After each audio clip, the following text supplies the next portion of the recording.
Senhoras e senhores, chegamos para mais um episódio especial, inédito e completo desse meu, do seu, do nosso Side Talk. Eu tô aqui, no lugar que eu gosto, fazendo o que eu gosto, para quem eu gosto, que é você que está neste momento me assistindo. Se inscreva, curta, comente, compartilhe e ative o sininho para não perder nenhuma novidade daqui para frente. Eu não vou falar quem tá aqui agora. Produção, é hora do quê? De entrevista, então, roda a vinheta!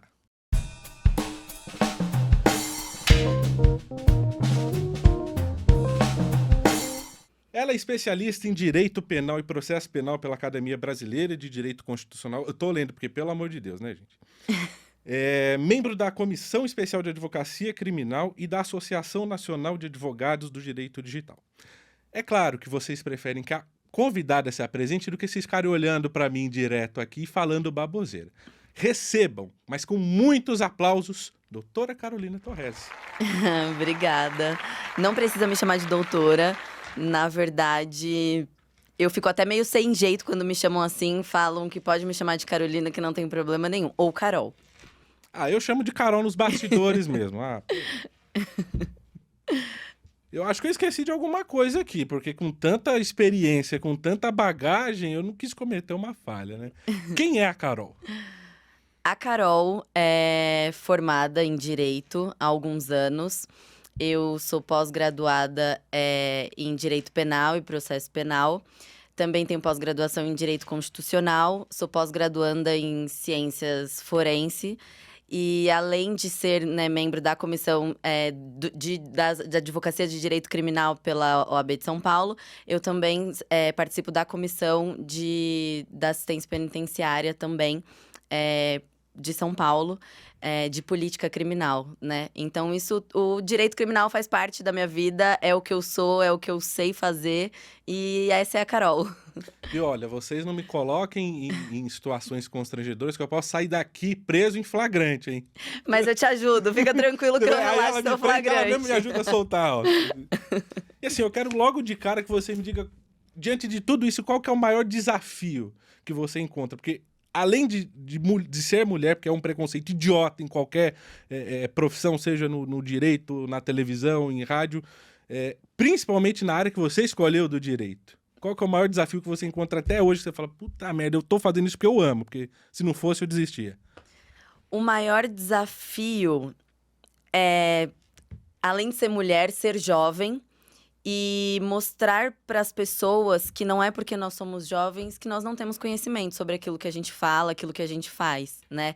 Então, eu digo que a advocacia moderna, ela veio para mostrar, com todo respeito à advocacia tradicional, que nós temos muito a aprender, e é o que eu digo. A gente nunca vai saber de tudo, a gente tem que sempre ter a humildade de reconhecer que nós estamos em constante aprendizado, mas de que a advocacia moderna, ela existe e é uma nova vertente da advocacia. Então, é mostrar que existe o novo e que esse novo funciona. E não é porque eu sou jovem e porque eu sou mulher que ele não vai funcionar comigo.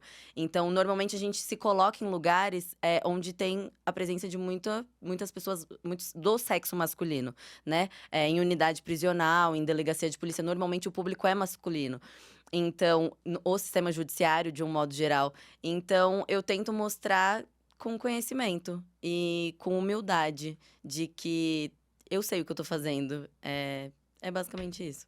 Você já se sentiu numa audiência desconfortável com o comportamento de algum colega em que você, de repente, precisou pedir algum tipo de intervenção? Me desculpe se eu falar besteira aqui.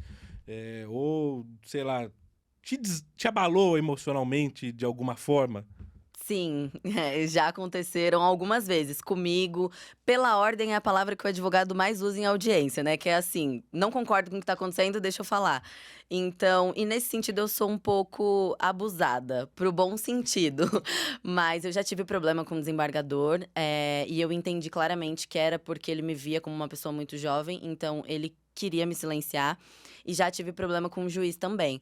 Com o promotor acontece bastante, mas eu tento falar e me impor de uma forma não agressiva, com educação. Mas eu não deixo de me impor mais, como eu já fiz no começo da minha atuação, que eu acredito que seja normal. Mas a partir do momento que você entende o seu lugar, aí eu acredito que também a gente consegue abrir um leque muito maior de imposição mesmo, e de mostrar quem a gente é.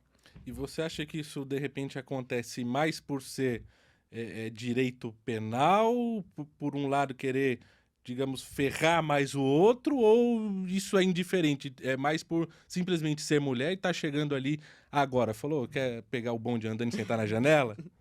Eu acho que são pelas duas coisas. O direito criminal, de um modo geral, eu entendo que ele já tem esse preconceito com o público feminino.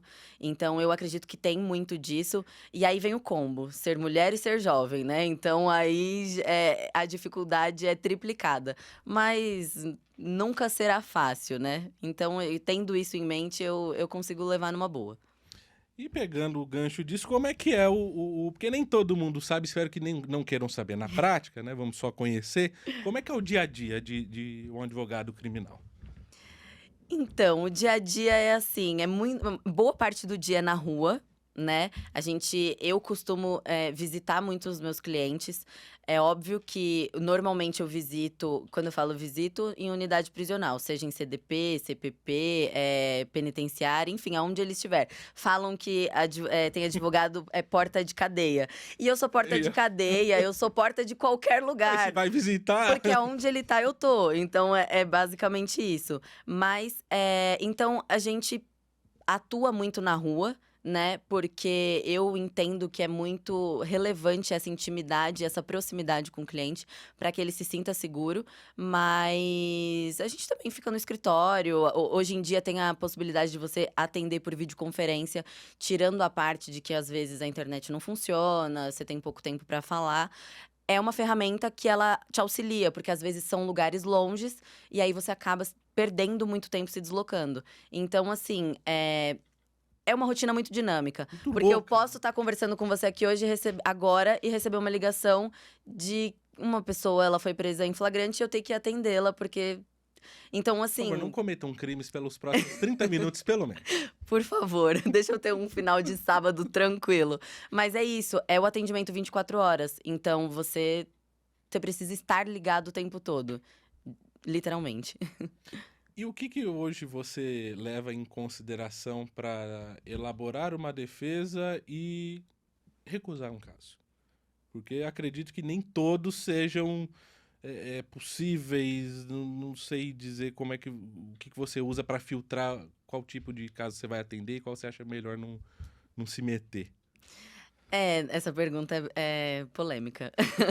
Na, Bomba! na verdade, eu nunca recusei nenhum caso. Mas eu atuo hoje, o meu nicho maior de atuação com homicídio, violência doméstica e tráfico de droga. É o meu maior público. Eu tenho apenas um caso que é relacionado a crime sexual. Mas eu não teria problema em atuar nesse caso. Então, assim, em casos relacionados a crimes sexuais, se o meu filtro, na verdade, ele não é pelo crime em si. É se a gente consegue chegar em uma negociação ou não do que a pessoa está me trazendo de informação, né? Do que tem no processo dela. Então, assim, eu olho o que está escrito no processo, bato aquele papo com o cliente ou com o familiar. E se eu entendo que ele está disposto a trabalhar da forma com que eu estou colocando para ele, eu atendo tranquilamente. Mas se eu me sinto de uma certa forma desconfortável, não pelo delito em si, pela nossa conversa, seria por esse motivo que eu não atenderia. Teve algum que você já desistiu no meio do caminho por alguma inverdade que surgiu e a pessoa não revelou? Você falou, porra, por que você não me contou isso? Agora você vai ferrar com tudo. No meio do caminho, não. Mas eu sempre falo pra todos eles: se você mentir alguma coisa, se você não me contar alguma coisa, o prejudicado é você. Eu posso passar vergonha em alguma audiência, tudo bem, não tem problema. Mas o prejudicado é você. Então, mas assim, sendo bem sincera, o que eu acredito é o que tá escrito no papel. O que o cliente me fala, se faz sentido com o que tá no papel, eu acredito.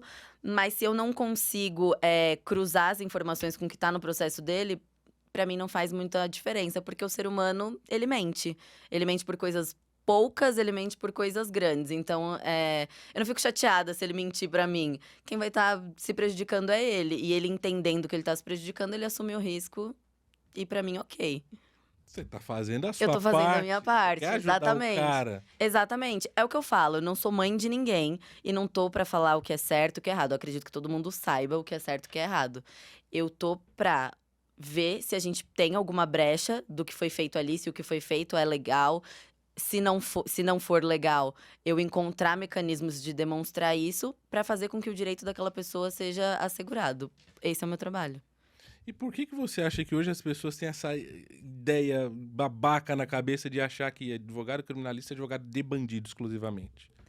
Porque eu acho que as pessoas não gostam muito de pensar, de um modo geral, né? A gente não pode generalizar, mas é só elas olharem para a profissão e entenderem que eu não tô validando o que uma pessoa tá fazendo, né? Quando eu atendo um caso de homicídio, eu não tô olhando para aquela pessoa e falando, ah, ele não fez nada. Em alguns casos, não. Em alguns casos, a pessoa até confessa que ela fez. Mas a gente não pode puni-la 100% por aquela atitude. Então, o que que eu tento olhar? Desclassificar algumas coisas. Tem uma qualificadora que não faz sentido, então a gente tenta trabalhar pra retirar essa qualificadora. Mas tem casos que, por exemplo, tráfico, existe flagrante forjado, a gente sabe que existe, a gente sabe que a polícia, infelizmente, em alguns momentos, atua dessa forma. Então, assim, se eu consigo constatar isso, por mais que tenha qualquer tipo de situação ali, não pode ser feito dessa forma. Então, assim, a lei tem que valer pra todo mundo. E é isso que a gente tenta demonstrar. Então, não é defender bandido. Qualquer um pode cometer um delito. É que as pessoas elas pensam no mais absurdo dos delitos e falam, nossa, como que essa pessoa defenderia? Já vai no. É criminal, advogado de crime, é de bandido. Exatamente. Eu acho uma ideia limitada, mas para essas pessoas eu só espero que elas não precisem de um advogado criminalista. Mas se precisarem, estamos Por aqui. favor, os contatos na descrição. Porque hoje qualquer situação, se você não souber desenrolar ali, você fala uma coisa errada, o delegado te dá voz de prisão porque entendeu que você fez a confissão. Exatamente. Eu posso derrubar um copo aqui, um caco voar ali no Sérgio, cortar ele morrer e vão falar que eu quis matar ele. E isso acontece muito. Isso acontece muito. E fora depoimentos que as pessoas não falam, que tá escrito no papel, e simplesmente fica escrito aquilo, né? Então, assim, é muito complicado. É uma área de atuação apaixonante, mas é uma área de atuação muito complicada mentalmente falando. Olha, esse Jeff é fogo, hein? Ele ainda botou aqui, ó, polêmicas, moleque, eu pego você. Se bem que já foram algumas aqui, né?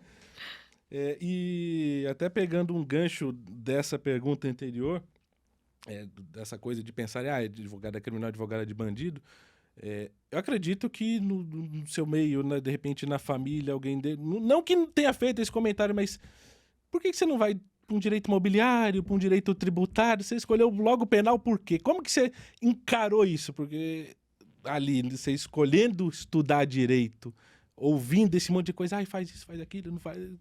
Como foi para você? Foi terrível. Na verdade, assim, tem alguns momentos que eu ainda escuto de pessoas da minha família de que eu sou advogada de porta de cadeia. Mas isso não me ofende, porque é o que eu falo. Tudo bem pra mim, se ele estiver na porta da cadeia. Mesmo, exatamente, eu vou. Mas algumas pessoas não gostaram da ideia no começo, pensando que, de uma certa forma, eu estaria correndo algum tipo de risco.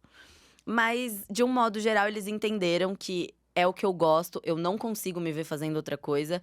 E respeitam isso e perceberam que o dia a dia não é... É porque eu não sei essa ideia de você é ameaçado o tempo todo, o cliente vai falar que vai te matar, o que vai te ameaçar se você não cuidar do caso dele, se você fizer uma coisa e não der certo. Então, eu não sei esse tipo de pensamento é muito distante da realidade. Então, quando eles foram percebendo isso, aí hoje ninguém indaga mais. Às vezes eu conto, assim, de uma forma bem superficial, algumas coisas. Gera muita curiosidade, mas a rotina de, Carol é advogada criminalista, hoje não é mais um problema. Todo mundo entendeu perfeitamente que não é um bicho de 7 cabeças. É mais uma profissão comum, assim, normal. Mas já teve situação dessa porque eu sei que é uma pergunta que todo mundo faz para delegado, para advogado, de alguém ir ali e fala, puta, se você não ganhar o caso, a gente, sei lá, o que faz com você? Não, no direito criminal não. Quando eu comecei a estagiar, eu recebi indireta e diretamente uma ameaça de um cliente, mas era um caso de família, pra você ter uma noção. E, ok, assim, tranquilo, eu não tenho problema com isso. Eu acho que eu tenho um pouco de problema porque eu não sou uma pessoa que tem muitos medos. Então eu ouvi e segui minha vida. Mas no direito criminal, não, porque eles entendem que você tá ali pra ajudá-los. E a minha função é assegurar os direitos deles. Então, assim, mas o que que eu sempre falo? Eu nunca prometo sonhos, nunca. E muitos deles pedem isso. Quanto eu tenho que te pagar pra você me tirar na minha audiência? Não existe eu falar tanto e eu vou te tirar na sua audiência. Então eu acredito que, assim, algumas pessoas podem passar por esse tipo de situação por vender sonhos, por não serem sinceras. E aí elas serão cobradas por aquilo, Mais uma né? corrupção, né? Exatamente, exatamente. Então, assim, quando você é sincero e você expõe que você vai dedicar o seu melhor, expõe os riscos, né, que essa pessoa também corre. Olha, pode dar certo, pode dar errado, é isso e isso. Não pense que sua audiência vai ser daqui 3 meses, vai demorar mais tempo. Acho que quando você traz esse cenário, essa realidade, a pessoa entende, né, que não adianta ela querer uma coisa se não fizer sentido dentro daquela situação. Então é o que eu sempre falo, muitas vezes eu não vou falar pra vocês o que vocês querem ouvir, mas eu vou falar a verdade, né? Então eu nunca fui ameaçada, nunca fui ameaçada. Faz a diferença esse atendimento acolhedor, né? Faz totalmente a E diferença. verdadeiro. Você tá Exatamente. trabalhando com fato. Falou, ó, sua situação é essa, amigão. Você Seu BO é feio, calma. É tipo a gente isso. vai tentar dar um jeito, mas Mas eu acho que acolher é sempre a melhor opção, a melhor solução. Tanto a pessoa que tá presa, quanto o familiar. E tem alguns que até me falam, parece que quando a gente conversa, eu nem me sinto aqui, né, onde eu tô. Então, pra mim, a ideia é essa. Eu não sou melhor que essas pessoas que estão, né, reclusas. Eu tenho minhas falhas, você tem suas falhas, todo mundo tem suas falhas. E todo mundo é passível de estar naquela situação. Não é validando o que aquela pessoa fez, mas é se colocando um pouquinho na situação daquela pessoa e tentando da melhor forma ajudá-la com o que o direito assegura pra todo mundo. Porque se ferirem um direito seu, você vai cobrar. Se ferirem um direito meu, eu vou cobrar. E por que não daquela pessoa? Né? Então, quem somos nós pra falar que aquela pessoa merece mais ou menos que a gente? Então, essa é a minha filosofia de trabalho e é o que eu tento trazer pra eles. esse você diria que é o seu diferencial. Esse eu diria que é o meu Por isso que te diferencial. procuram e não procuram outros. Exatamente. Estava conversando com uma amiga minha esses dias e falei exatamente isso pra ela. Tem milhares de advogados no mundo, de advogados criminalistas, e muito bons. Milhares. Mas o grande lance é por que que as pessoas contratariam você, né? Por quê? Então, eu entendo que esse é um diferencial. Eu sempre olho para os meus clientes como pessoa, não como um número de processo, não como um número de matrícula. E eu entendo que os familiares dessa pessoa também precisam ser assistidos. E essa advocacia que pra mim é o diferencial. Porque não basta você ser bom tecnicamente. Não, eu não preciso falar milhares de latins e explicar coisas pra família que ela nunca vai entender. É essa aproximação, é na simplicidade, mostrando pra eles que eu estou com eles, né, durante todo aquele processo e que eu vou depositar o meu melhor. E agora entrando, tá bom, eu vou entrar nas suas polêmicas, não vou deixar elas de fora. Falando Tem em até acolhimento, isso leva tempo, a pessoa fica lá presa, a família fica aqui fora e muitas das vezes não tem com o que se manter. E aí que a gente entra na polêmica do bendito auxílio reclusão, Ai, meu que Deus. virou inclusive uma puta de uma polêmica esses últimos dias nas manchetes. Ah, é de 1.800, 1.700 não sei quanto, bandido, eu vou matar e roubar pra ganhar mais. Exatamente. Vamos lá, você entende melhor do que eu, nos dê essa aula, faça de uma vez por todas que esse povo entenda. Não, foi um caos esse assunto. Um amigo meu me mandou mensagem e falou: Carol, grava um vídeo falando sobre auxílio reclusão. Eu falei: meu, esse assunto é ótimo e tal. Eu falei assim, mas depois eu faço. E aí passou o dia, aquela correria, não fiz. No dia seguinte, de manhã eu tava tomando café e eu ouvi pessoas comentando sobre auxílio reclusão. À tarde, eu tava almoçando e eu ouvi pessoas falando. Eu falei, gente, eu acho que eu preciso. É um sinal pra eu preciso falar. Eu parei o carro, coloquei a câmera ali e falei: Pessoal, vamos lá. Assim, 1 minuto e meio. Não existe o auxílio reclusão ser maior que o salário mínimo. Não, por lei isso não pode acontecer. O auxílio reclusão tem que se limitar ao teto do salário mínimo no ano vigente, ponto. Ah, mas por que surgiu essa questão dos 1.700 e pouco, né? O preso, primeiro que não são todos os presos que têm direito. São presos que cumpriram determinados requisitos perante o INSS, que chegaram a contribuir por um período. Então, é uma série de pré-requisitos que aquele recluso cumpriu para ele ter, para a família dele ter direito, porque não é nem para ele que vai, né, esse valor. Então, assim, por lei, ele cumpriu todos os requisitos, então ele foi preso e a família dele tem direito a esse auxílio. Então, o que pode, né? O que tem a ver esses 1.700 e pouquinho? Porque esse preso, se ele não ganhou um salário superior a esse valor durante o período que ele contribuiu e etc., demonstra que ele tem uma baixa renda. Então, entende-se que, uma vez ele estando preso, a família necessita desse valor. E é por isso que é liberada a essa família o auxílio reclusão. Então, assim, fizeram uma tempestade, eu vi pessoas postando justamente isso. Ah, então agora eu trabalho o ano todo, a vida toda, então eu vou ser presa, porque a pessoa tá ganhando mais do que eu. E eu não sei, eu acho uma loucura isso. E aí, mas eu entendo um pouco, porque a gente pega um cenário político caótico e tá todo mundo com os nervos à flor da pele. E aí traz um assunto polêmico, que é o auxílio reclusão, que é o direito do preso, que é uma coisa polêmica, né, pra sociedade, de um modo geral. E virou essa salada. Mas é muito mais simples do que isso. Pessoal, fiquem tranquilos, eles não estão, a família não tá ganhando mais que um salário mínimo. E eles não têm caixa eletrônico lá dentro pra sacar, não. Pelo amor de Deus. Porque você pensa, preso, por que preso vai ganhar? E aí cria essa história toda. Tá, mas o filho do cara aqui fora não tem culpa que ele fez o que fez. Exatamente. Precisa comer, precisa beber. E ele contribuiu um período, então por isso que ele tem direito. Nós não temos direito quando a gente é da área trabalhista, eu tenho até medo de falar, porque tenho medo de falar besteira. Mas quando a gente tem aqueles meses que a gente recebe o salário do desempregado, como que é que fala, gente?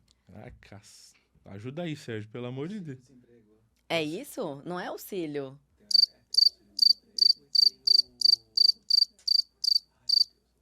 Que por 6 meses que você recebe? Isso. E, assim, o Google sabe muito mais do que eu de direito do trabalho e tudo. Tá. Ah, então temos aqui alguém com gabarito para responder. Você não tem direito a receber aquilo porque você cumpriu determinados requisitos enquanto você trabalhava e etc, etc, etc. Ponto. É isso. Se você tem esse direito, as pessoas que estavam presas e contribuíram com o INSS, cumpriram aqueles requisitos, o familiar dele tem direito também. Então é muito mais simples. Mas nós vivemos na era de uma sociedade que gosta de embate, de briga e de desejar o mal do outro. Então, assim, se eu não estou ganhando, fulano não pode ganhar. Eu acho isso uma loucura. Não à toa que fizeram em Brasília, né? Exatamente. Vocês que fizeram isso não são bandidos. Tá bom, vou ficar quieto aqui, senão daqui a pouco eu derrubo um programa. Exatamente. Passando para a próxima polêmica, saidinha temporária. Tá Continuando aqui, por exemplo, Suzane von Richthofen matou os pais. Ganhou saidinha no Dia das Mães, Dia dos Pais. E aí? Então, é uma loucura isso, porque abre muita margem para as pessoas falarem. E assim, é justamente isso. Quem não é do dia a dia, eu entendo a revolta, porque não tem o conhecimento, né? Então você traz aquela. Você pensa, poxa, mas ela matou os pais e ela tá de saidinha no Dia dos Pais? No Dia das Mães? Foi Dia das Mães, eu acho, né? Agora ela tá livre, depois de 20 anos. Mas o benefício ele tem que ser concedido para pessoas que estão no semiaberto e que cumprem alguns requisitos subjetivos também, como bom comportamento, que é atestado, né, pela unidade prisional. Então, além dela estar no semiaberto, já ter cumprido parte da pena dela, indifere o momento da saída temporária. O momento por exemplo, se fosse na Páscoa, que ela tivesse terminado de cumprir os requisitos, ela sairia na Páscoa. É que calhou da próxima saída temporária dela ter sido no Dia das Mães. Então, assim, independente do cenário que fosse, é um direito dela e ela tem direito à saída temporária. É que sou estranho pela situação. Mas é assim. É assegurado a ela, é assegurado a qualquer preso, né? Que cumpriu parte de sua pena, que tá no regime semiaberto e que também tem bom comportamento carcerário. Então, não tem o que ser feito. Se você tem que cumprir a lei, ela tem direito a sair de 3 em 3 meses, né? Que é o direito da saída temporária. Até comentando sobre ela, me veio aqui, agora, recentemente, ela recebeu a condição de cumprir o resto em liberdade, depois de 20 anos. Só que existe, acho que foi até a doutora Eliana Passarelli que falou isso, acho que 6 ou 7 laudos psiquiátricos comprovando que ela não estaria apta a viver em sociedade. Por que é que, de repente, a lei entendeu que esses laudos estavam, não digo errados, mas sei lá, inconclusivos? Isso é muito polêmico. Eu não sei se eu, eu não sei se eu posso falar o que. Então, quando você tem certos tipos de. É que ela estava mais de 20 anos presa, hoje no Brasil a gente não. Alterou a lei, a gente não pode ficar, né, mais de. A gente não pode ter uma pena superior a 40 anos. Então, assim, se nós temos laudos inconclusivos que dizem que ela não tem. Que ela não está apta a conviver em sociedade e, ao mesmo tempo, justificam que ela pode estar em sociedade, passar a viver em sociedade, eu acho que a questão da imagem dela, de quem ela é, da influência dela, de quem é Susanna von Richthofen, causa muito impacto com relação a terem liberado ela. Eu confesso que eu não sei da decisão, do porquê, se tiveram todos esses laudos inconclusivos e, de repente, depois teve algum outro conclusivo. Eu confesso que eu não sei. Mas, infelizmente, no Brasil, a gente tem toda aquela questão do jeitinho brasileiro, né? E nós estamos falando de pessoas e pessoas são corrompíveis. Não sei se faz sentido dentro desse cenário imaginarmos isso, porque eu também não vi, não posso falar com profundidade o que aconteceu. Mas a gente não consegue manter por muitos anos também uma pessoa presa, por mais que a gente tenha alguns laudos. Tanto é que eu tenho uma amiga que é psicóloga e é uma loucura, porque a gente briga. Eu falo, tem direito, ela fala, não tá apta. Eu falo, tem direito, ela fala, não tá apta. Tem direito e ponto, né? Eu vou olhar pro meu lado e eu entendo que ela vai olhar pro lado dela. Então, talvez tenha sido isso também. Por lei, ela tinha direito, mas não tá apta, mas por lei a gente consegue rebater algumas situações. Ela não tô invalidando o que você fez, mas ela já eu cumpriu estou o tempo amparado de... na lei e a lei me Exatamente. permite solicitar isso. Tanto é que ela teve pedidos anteriores negados. Sim, ela teve muitos pedidos negados. E realmente não faz muito sentido darem essa visibilidade de que, tem tanto laudo falando que ela não pode, agora saiu. Quem somos nós? Quem sou eu para falar alguma coisa? Exato, e quem sou eu? Bom, mas eu vou parar de falar besteira aqui antes que esse programa seja derrubado e eu saia preso. Mas se sair, eu tenho que me defenda. Te agradeço demais ter topado vir aqui, ter respondido aquele menino maravilhoso. Ele é um querido. Que me atura aqui há não sei quanto tempo. Deve estar um pouco arrependido, mas não tem jeito, né? Deixa uma mensagem final para quem está te assistindo agora, para quem de repente é estudante e quer seguir a mesma linha que você, suas redes sociais, quem tiver algum probleminha, como te encontra? Eu não sei se a gente pode deixar, se eu falo a minha rede social ou se eu consigo deixar Pode falar que na edição eles colocam o GC. Tá, é @CarolTorresi. E o meu telefone também é o 11 99155 7587. Estou 100%, 24 horas disponível para falarem comigo do que quiserem, né, tratar. E uma mensagem para os estudantes nós temos sonhos e muitas vezes a gente acredita que esses sonhos estão muito distantes. Mas quando a gente tem um propósito de vida e quando a gente encontra esse nosso propósito, a gente precisa confiar, né? Que ele vai se cumprir. Existem coisas que dependem de nós e existem coisas… Eu não sei qual é a fé de cada um, mas tem coisas que não dependem de nós. A partir do momento que a gente entende o nosso propósito e que a gente faz a nossa parte, a gente passa a não ter medo das coisas e a gente entende que porta fechada às vezes é bênção e o porquê daquilo ter acontecido de uma forma que talvez a gente não quisesse. Então, quando a gente tem dentro de nós muito claro os nossos princípios e o nosso propósito de vida, a gente não desiste dos nossos sonhos. A gente vai acordar um dia mal, a gente vai acordar um dia ruim, mas se a gente tem muito claro traçado qual é o nosso objetivo de vida e para que a gente está aqui, né? a gente consegue caminhar de uma forma muito mais segura e de uma forma muito mais serena, muito mais pacífica. Então, para que as pessoas comecem a se autoavaliar de se elas sabem qual é o propósito de vida delas, quais são os princípios que norteiam a vida delas e se guiarem por aquilo, porque não tem como dar errado. A gente encontra desertos no meio do caminho, mas não tem como dar errado. E não desistam dos seus sonhos. É isso. Fazer o certo até dar certo. Vocês ficaram aqui até agora, agradeço demais, porque sem a audiência de vocês, nada disso seria possível. Um abraço e até a próxima.